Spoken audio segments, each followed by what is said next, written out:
صاحب یہ سوال ہمارے یہاں جامعہ UK کے ایک سٹوڈنٹ ہیں عبداللہ ڈیبا صاحب گیمبیا سے، انہوں نے پوچھا، وہ کہتے ہیں کہ عصر کے بعد مغرب تک کوئی نماز ادا نہیں کی جا سکتی، تو پھر دیکھا گیا ہے کہ بعض لوگ مغرب کی جماعت ہونے سے پہلے نوافل ادا کر رہے ہوتے ہیں،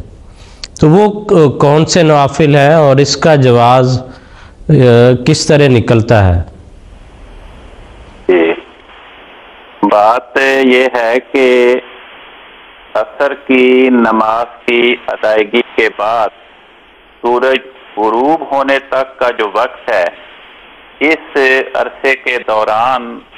نوافل پڑھنے سے حضرت رسول پاک صلی اللہ علیہ وسلم نے منع فرمایا۔ سورج غروب ہونے کے بعد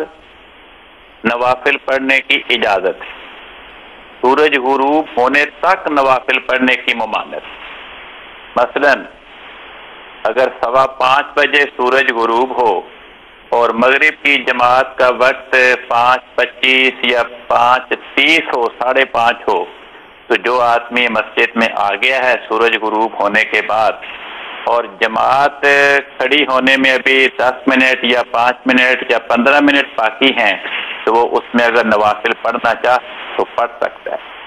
حضرت رسول پاک صلی اللہ علیہ وسلم نے یوں بھی صحابہ کو اس امر کی ترغیب دی ہے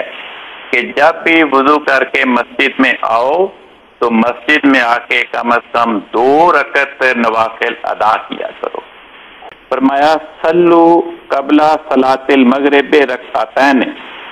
آپ صحابہ کو یہ نصیحت فرمایا کرتے تھے کہ مغرب کی نماز ادا کرنے سے پہلے 2 رکعت نوافل پڑھ لیا کرو۔ اس لیے اگر سورج غروب ہونے کے بعد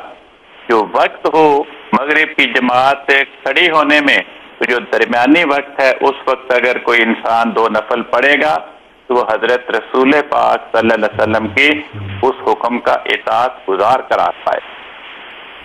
جی ٹھیک ہے، یعنی ممانعت سورج کے غروب کی ہے، ممانعت عصر کی مغرب کی جماعت کی نہیں، ممانعت صرف سورج کے غروب ہونے تک کی ہے۔ جی ٹھیک ہے کل صاحب، جزاک اللہ، بہت شکریہ۔